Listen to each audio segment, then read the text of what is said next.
Hosu yang secara tiba-tiba memanggilnya dengan nama Miji membuat Miji kaget.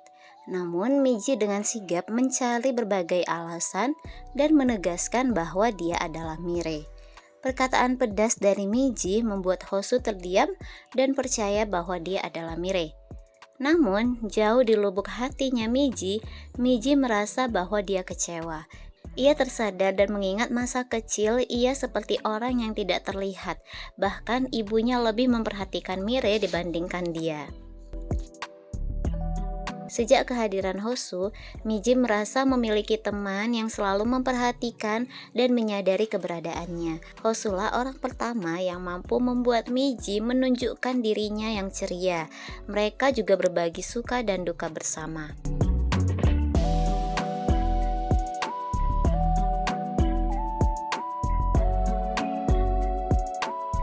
Namun saat Miji sudah mulai membuka hatinya, justru ia mendengar kabar tak mengenakan. Terdengar rumor yang mengatakan bahwa Hosu dan Mire berpacaran. Awalnya ia tak mempercayai hal itu sampai ketika saat Miji melihat Hosu dan Mire berpelukan. Hal itu terjadi ketika Miji mengikuti perlombaan lari sehingga membuatnya tak fokus dan akhirnya ia pun terjatuh. Kecelakaan itu justru berakibat fatal sampai membuat Miji tak bisa lari lagi. Kembali ke masa kini, ternyata pemilik tanah menelepon Miji untuk mengatakan secara baik-baik bahwa ia tak akan menjual tanahnya. Pemilik tanah itu menghubungi Miji hanya karena mengikuti perkataan Miji yang ingin diperlakukan layaknya manusia, sehingga pemilik tanah itu menolaknya dengan lembut dan tidak lagi melemparinya dengan garam seperti biasanya. Namun Miji tak putus asa. Ia terus berusaha mendekati pemilik tanah itu sampai membuat pemilik tanah itu geram dan mengancam akan melaporkannya ke pihak yang berwajib. Mendengar hal itu, Miji mengajak Hosu untuk bertemu dan berkonsultasi tentang hukum. Miji ingin mengetahui apakah membuntuti seseorang itu merupakan suatu kejahatan. Namun, Hosu mengatakan hal itu bukanlah suatu kejahatan, dan Hosu menyarankan agar Miji segera meminta maaf agar masalahnya selesai.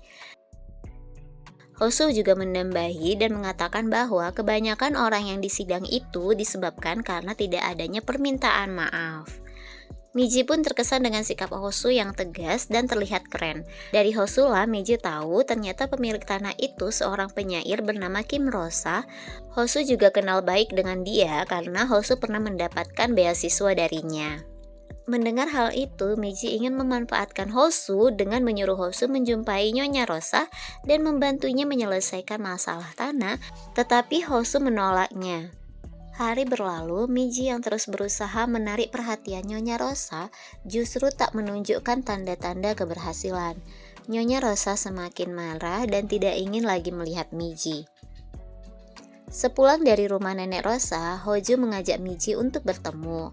Ternyata pertemuan itu dikarenakan Hosu bertemu dengan Ji-Yun, teman semasa sekolah mereka.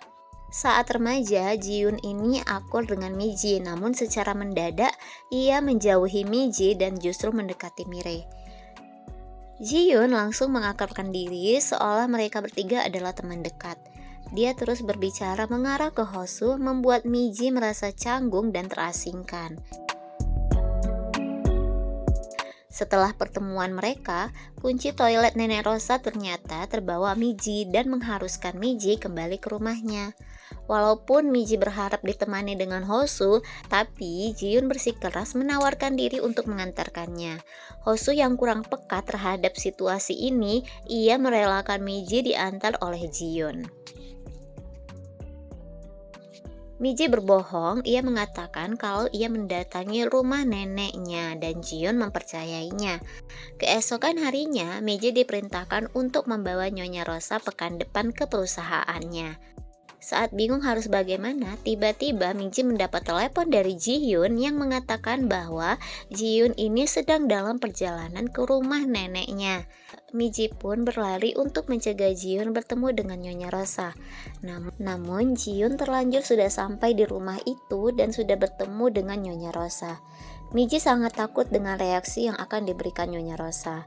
Ketika panik dan takut, Miji punya kebiasaan menggenggam tangannya, sehingga membuat Nenek Rosa teringat dengan saudaranya.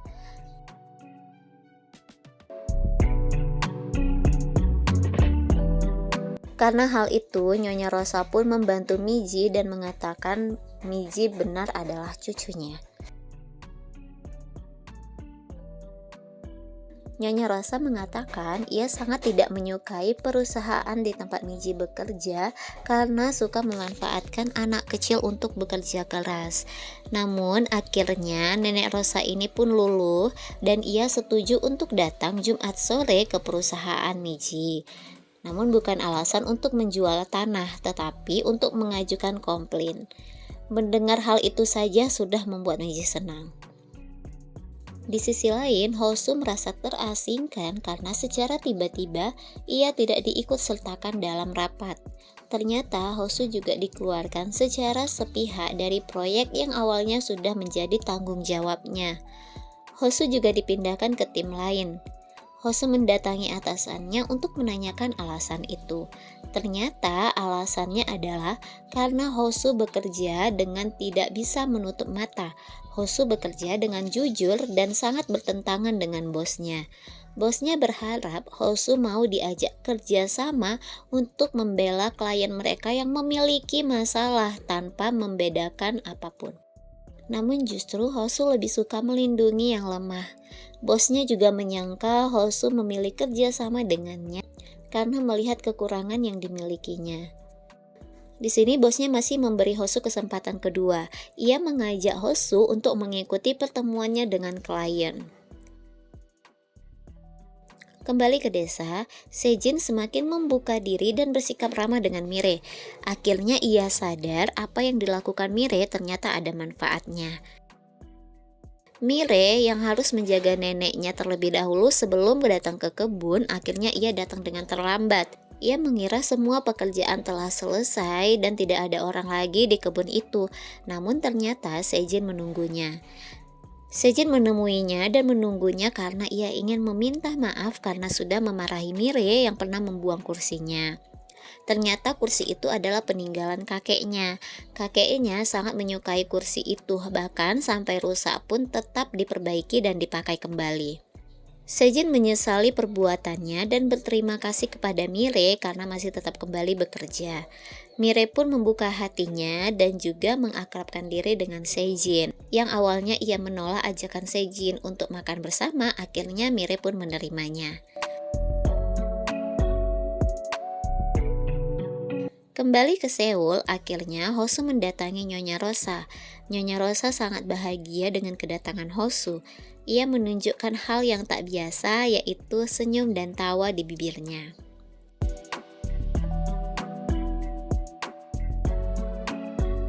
Kedatangan Hosu bukanlah tanpa alasan. Hosu mengatakan bahwa ia telah mengundurkan diri dari firmanya dan memilih untuk membantu Mire.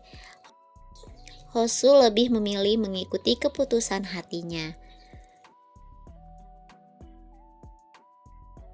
Flashback ke masa lalu, Hosu yang mau berangkat ke sekolah karena tak melihat Miji, akhirnya ia kembali lagi masuk ke dalam rumahnya dan menunggu Miji sampai keluar dari rumahnya. Setelah itu, Hosu pun berpura-pura baru keluar dari rumahnya, sampai akhirnya keinginannya untuk berangkat ke sekolah bersama Miji pun terkabul.